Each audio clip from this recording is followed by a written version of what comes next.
Hi, it's Wanda from Alanda Craft, and today I'm going to show you how to make these great little journal covers. They're also great for covering soft covered books, keeping them neat and tidy. So this one here has been made from just one piece of decorative fabric on the front, but you can also make them from other things like we have here. These ones are made from jelly roll strips.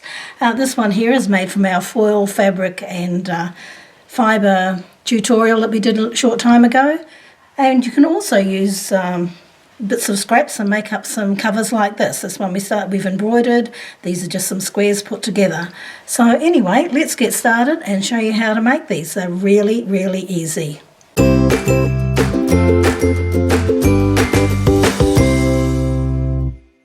So what you're going to need to do your journal cover is you'll need a journal, you need some ribbon, you'll want one of these type of tape measures so that you can measure around your journal, and you're going to want a piece of fabric. I'm using a complete piece of fabric in this one, but as you can see here we've used jelly roll strips. You'll also need a piece of fabric for your lining and an extra piece for your flaps, and then you'll also need a piece of batting. Now the instructions I'm going to give you apply to any book or journal that you want to cover. So we take our tape measure and we line it up on the edge of the cover of our journal, and we take it right round to the other cover. Okay, so we're not taking it over this bit here, but just cover to cover, the edge, and mine is 12 7/8. I'm going to add an inch onto that, and then we also take another measurement and we take it from the top to the bottom of the cover, and mine is 8 3/8, and we're going to add an inch onto that as well when we come to cut our material. I'll just put that aside. So I've got my pieces already cut.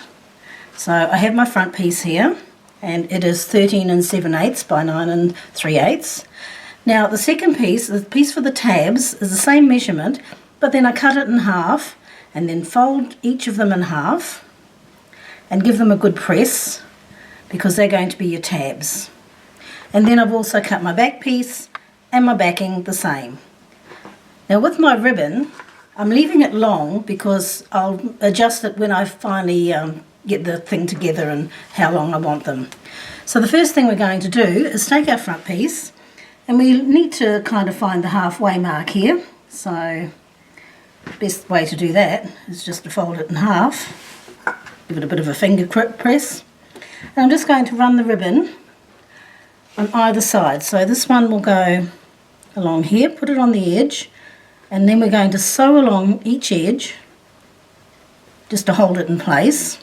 And then I'm going to put on the other side, I'm going to place this one, and I'm going to do exactly the same thing. Come along the edge here, back along this edge, and that'll hold that nicely in place. So I'll go and do that now.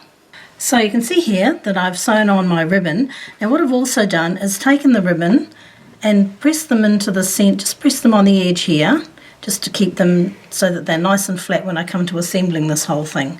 The same on this edge, just fold it back because we want those to sit nice and flat. You can even, if you like, to keep them in place, just pop a pin in there. And this will all become clear as we get nearer to the step. Okay, so what I'm going to do now is put that aside. I'm going to take my two flaps. I'm just going to, on the folded edge, so remember these are folded in half. Okay, so on the folded edge, I'm just going to run a seam down the edge at about 1/16 to 1/8, and then just another seam down here just to give it a nice finish. You can see here how we've done that just here, just gives that a nice finish to the flap. So I'll go and do that, and then we'll come back and do the next step. Okay, so I have sewn down the folded edge now on both of my flaps, and now we're going to put this together. So what we do is we take our piece of batting and lay it down on the table, and on top of it we put our piece of lining, and then we take our flaps. Now we put our flaps with the open side towards the edge, so just make sure that you have that side there coming down the edge, because this is all going to get caught up in the seam, so don't worry about it. And the same on the other side. Now then, I've got my front piece here. I want the ribbons in the middle, and I've pinned them so that they're nice and straight, because when I sew I don't want those to be sort of going all ski whiff, so I want them to sit nice and flat. So now we're just going to pop that piece on top, tuck the ribbons in. and then we're going to pin it all the way around. And we're going to leave an opening because we want to turn this all through, so we'll leave about a 4-inch opening, but we'll just stick a few pins in it to keep everything together nicely while we sew. And we're going to sew with a 1/4-inch seam, and we're going to start at one opening and go all the way around all those 3 sides, and then we're going to come in here and leave ourselves, as I say, about 4 inches. So I'll go and do that now.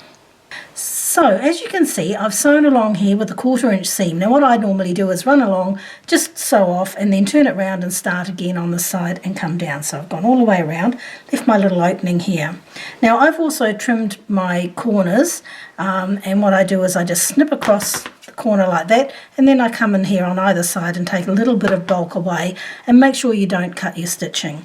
But before you cut anything off, make sure that you turn it through first and see that everything's been caught up, because we had so many pieces there.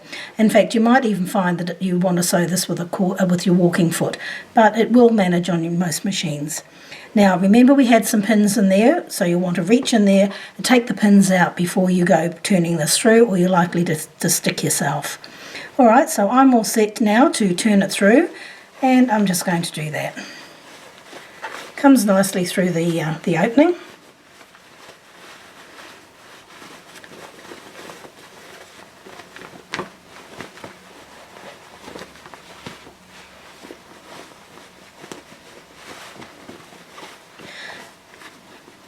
Okay, so you can see that the ribbons are caught in nicely, and they line up very well, and I'll just have to push those corners out. You do that to get a nice corner, but I won't finish that off now because we want to get on with this.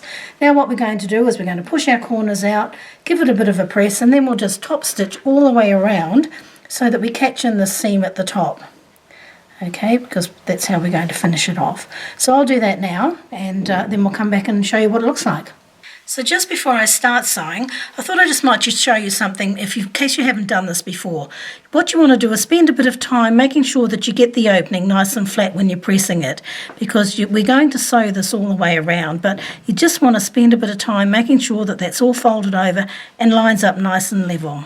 Okay, and then because we're going to be doing about, you can do a 1/16 of an inch or an 1/8 of an inch, whatever suits you, but I'm going to do about a 1/16 of an inch, and I'm going to go all the way around now, and what that will do, it'll go over and hold my ribbons, and also we will close this opening. So I've sewn all the way around with a 1/16 of an inch just to finish it all off, and I've popped my journal into the flaps, so it's all sitting nicely now on the cover. Now you can take the ribbons, and if you want to just tie it at the side here, you can cut them to length so that they just tie here. But Paula likes to have the ribbons go right round, so we just wrap that right round to the front and take this one round the back and bring it here. And when you get to here, you can just make sure they're the same length, cut a bit of a V in them and tie your bow.